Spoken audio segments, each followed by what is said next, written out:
Hoy, 24 de agosto, que es Día del Lector, quiero hablarles de mis libros favoritos de toda la vida. Posiblemente muchos de estos ya los hayan escuchado y no me voy a poner en plan de y este es el libro que tú tienes que leer para que te cambie la vida. Sí creo que son libros que de alguna manera han afectado mi forma de ser y sí creo que es muy fácil que alguien los disfrute o me gustaría, esperaría, ustedes me entienden. Voy a empezar por el único que no tengo en físico, porque la edición que yo tenía era una edición infantil y la única manera en que pude conseguirlo el completo fue por PDF. Y se llama La Pimpinela Escarlata. Esta es una historia de romance que ocurre durante la Revolución Francesa. Es un libro hermoso.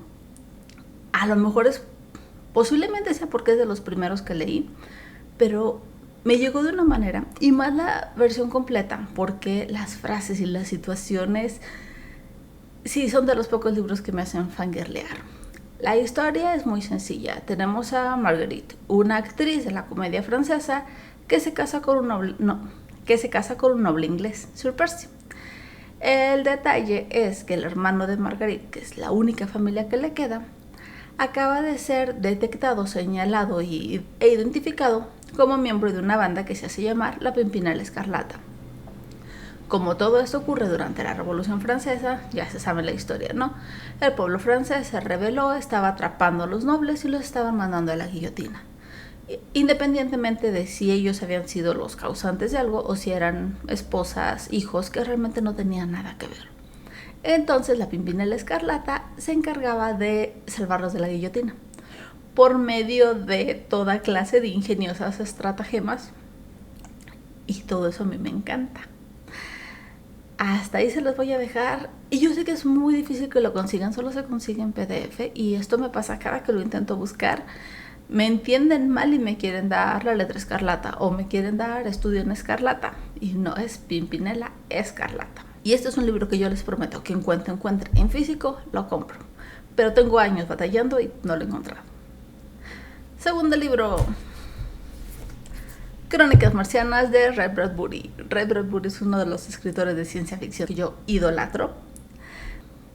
Originalmente estos fueron unos relatos que se publicaron de manera independiente y después se compilaron en este libro. Hay un cuento en específico que me gusta mucho, que es La caída de la casa de Usher II, que es todo un tributo a la obra de Edgar Allan Poe. Libro número 3. Isaac Asimov. Y sí, yo sé que aquí nada más nos falta Robert Heinlein, pero él entra en escritor de relatos cortos. Aunque si pudiéramos mencionar Estrella Doble. Estrella Doble me gustó mucho, me dejó muy afectada. Entonces, ¿saben qué? Entra como pilón. El tercer libro va a ser Estrella Doble. La historia es no tan complicada, también es ciencia ficción, pero el final me mató, me encantó. Y me dejó pensando como por 2 semanas, 3 semanas. Esto me pasa mucho con este escritor, sobre todo con Todos Ustedes Zombies, que no entra aquí sencillamente porque es relato corto. Pero de relatos cortos a lo mejor hablamos otro día. Ahorita, Estrella Doble es la historia de un actor, ya no muy famoso, que es contratado para suplantar a un político. No son cosas malas, es que el político tiene que asistir a una ceremonia con marcianos, pero está secuestrado. Y esta ceremonia es tan importante que literalmente debe morir si no acude a ella. Entonces contratan al actor. Y las cosas como se van desarrollando de una manera bien interesante. Sobre todo hay una escena donde está viendo los trenes de otra persona y hoy me quería morir. El libro es buenísimo, no les quiero contar más, pero obviamente si está aquí es porque está muy recomendado. Siguiente libro: Yo Robot, de Isaac Asimov.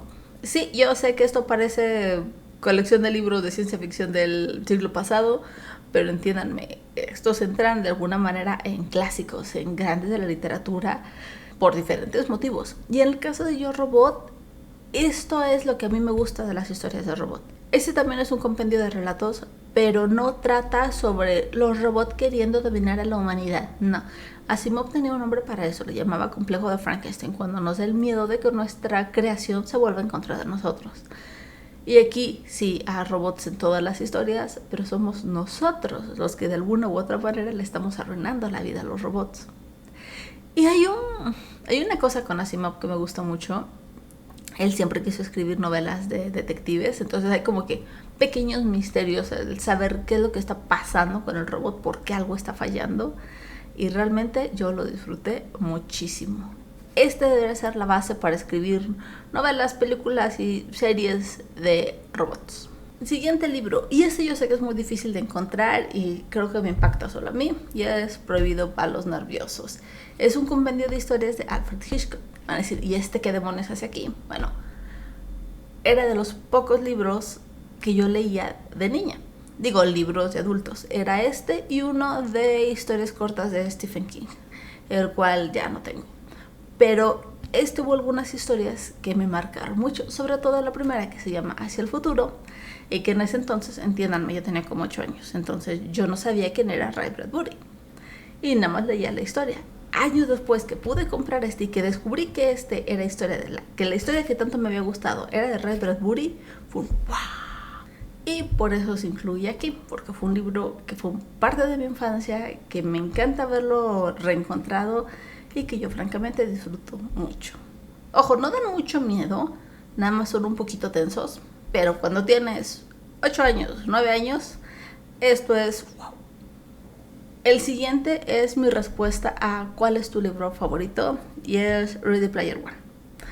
Sí, yo sé que no es para todo mundo, porque si tú no viviste en los 80, si tú no entiendes muchas de las referencias y no te gustan los videojuegos, a lo mejor el libro es pesado, porque no pudiera contener una referencia a la cultura pop más sin que se volviera absurdo. Pero la historia me gusta mucho, el cómo se desarrolló. La película yo sé que no le hizo justicia, pero lo entiendo. Y es que no solo es la manera en que está armado los huevos de Pascua que tiene que encontrar el protagonista para evitar que Oasis, este mundo, virtual, el que tanto disfruta y que tanta gente ha aprendido, en el que gente trabaja, en el que la gente vive, caiga en manos de una corporación malvada. También son los conceptos de amistad, de identidad que maneja. Y sí que hay muchas referencias que yo entiendo. Entonces, este es fácil de mis libros favoritos, el que más he releído, porque es como que mi zona de confort. Yo lo quiero muchísimo. Y aquí voy a hacer trampa, no es un libro, es una saga. Es la saga de John Cleaver de Dan Wells. Son 6 libros contándonos la historia de un chico que él sabe que tiene todo para ser asesino serial, no quiere serlo, hasta que encuentra un motivo para hacerlo. Y sobre todo, este tercer libro tiene de los mejores finales que he leído, me voló la cabeza, es de esos finales donde te lo cambia todo. Y Dan Wells es uno de mis escritores favoritos. De él también tengo la saga de El Mirador, ciencia ficción buenísima. Y tengo pendiente Extreme Makeover. Pero si yo tuviera... y Partials también es muy buena. Pero si yo tuviera que leer alguna de sus sagas por toda la eternidad, sería esta. Porque el personaje de John, con su falta de empatía, su falta de amor y sus ganas de planear y matar gente, fue una cosa tan diferente que me encantó. Yo no sé cómo suena eso, pero así pasó. Vamos a pasar a los 2 libros más nuevos que entran en este grupo de libros selectos. Y los 2 al final, les juro que van a entender por qué soy como soy. Primero, Mr. Magic de Christian White. Sí, yo sé que apenas lo leí este libro, pero me gustó mucho.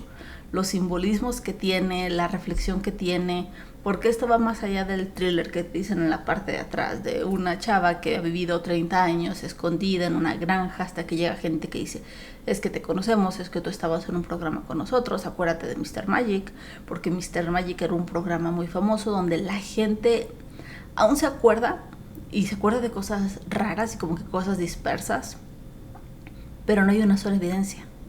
No hay un video, no hay un póster, no hay un juguete, no hay nada, pero la gente sabe que existió y está segura de haber visto ciertas cosas que no parecen posibles.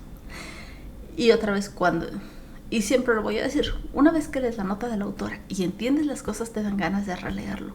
Y yo le tengo una relectura pendiente a este libro y siento que es de esos libros que cada vez que leas lo vas a entender diferente o un poquito más. Y por eso, a pesar de que está súper nuevo, está aquí.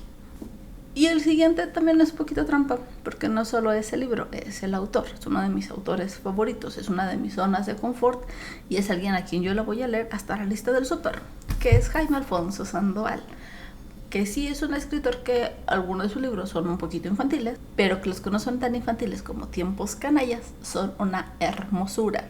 Mucha gente se los va a vender como que es un libro de fantasmas y de terror y viajes en el tiempo. Y no digo que no lo sea, de hecho tiene unas escenas creepy muy bien hechas. Pero es un libro que habla de más cosas. Y les juro que la última parte yo ya estaba berreando, yo estaba llorando, porque es un libro que me pegó bien profundo.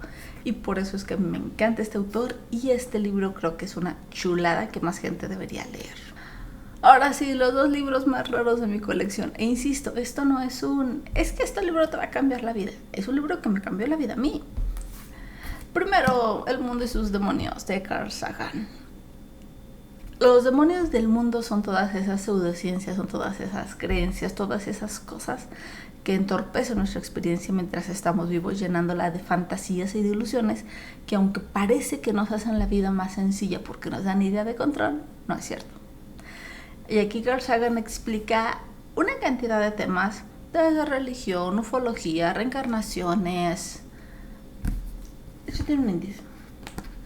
De hecho, lo curioso es que toca tanto tema que hasta tiene un índice para que tú vayas como que habla de este tema: persecuciones de brujas, síndrome de nosotros contra ellos, sobre abuso de culto satánico, magia, estereotipos, falacias, analfabetismo. Son muchos temas los que trata. Y Carl Sagan tiene esta manera tan bonita de contarte las cosas que te atrapa, que te envuelve y que te acabas el libro, aunque tenga este tamaño y no sea fantasía y no sea una aventura, que es más no quiero decir regaño porque no te está regañando a ti, pero está regañando a la sociedad por permitir estas cosas. Y creo que de todos estos libros, este sería el que yo más insistiría que debería ingresar. Más que los libros que pusieron a leer a mis hijos el año pasado, este sí debería de ingresar en las listas de lecturas obligatorias. Más que Juventud en Éxtasis, que no. Más que El Principito. Más que ¿Quién se llevó mi queso? No. Este libro debería ser obligatorio para leer, para discutir, para conocer y para ampliar el mundo a las personas. Y el último, y sí lo dejé al último porque es el más raro de mi colección y es un libro que estoy segura que ningún otro booktuber recomienda: Los hoyos negros y la curvatura del espacio-tiempo, de un autor que jamás he podido pronunciar. Vamos a llamarle Shannon Hynek. No tengo idea cómo se pronuncia, pero este libro yo lo amo. Este fue un libro que yo descubrí en la prepa mientras yo daba servicio social en la biblioteca. Y si Los hoyos negros y el viaje en el tiempo, no te sé. La ciencia es una cosa que siempre me ha atrapado, siempre he sido yo de ahí.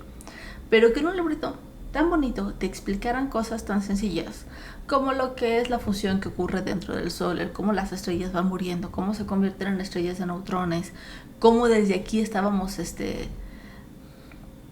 el cómo sin verlos, sin tenerlos, sin agarrarlos para poder estudiar aquí mediante ecuaciones estuvimos dilucidando de qué manera pudiera ser cuando una estrella es tan masiva que no soporta los límites de y cómo es que se deforma el espacio-tiempo y cuáles fueron los descubrimientos. O sea, una vez que tú lees ciencia, porque esto sí creo que todo el mundo debería leer ciencia, biología, química, astronomía, una vez que tú entiendes realmente cómo se hace la ciencia, ahí es cuando tú dejas de creer que la física cuántica te ayuda a manifestar, dejas de creer en astrología, dejas de creer en energías que son buenas, que son malas y que afectan de alguna manera a tu mundo a pesar de que son indetectables.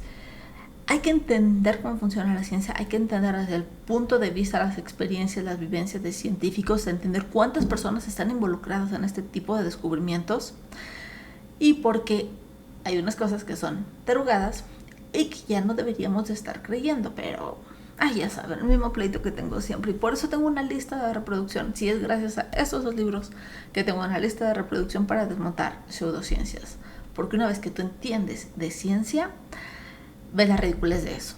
Y listo, esos son mis top 10 más 2 de bonus libros favoritos. Y feliz día de lector a todos.